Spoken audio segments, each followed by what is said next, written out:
So yan, interviewin natin si Ma'am Chalu. So yan, naka-ano pa siya. Alright.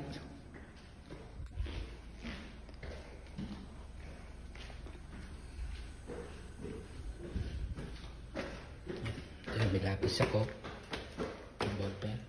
So okay naman din yung ano nyo, ma'am?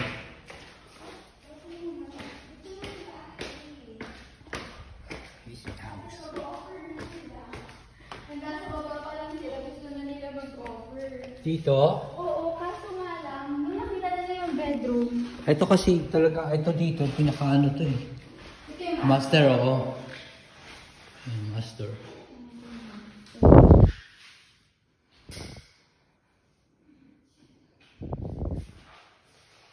Ito yung master bedroom.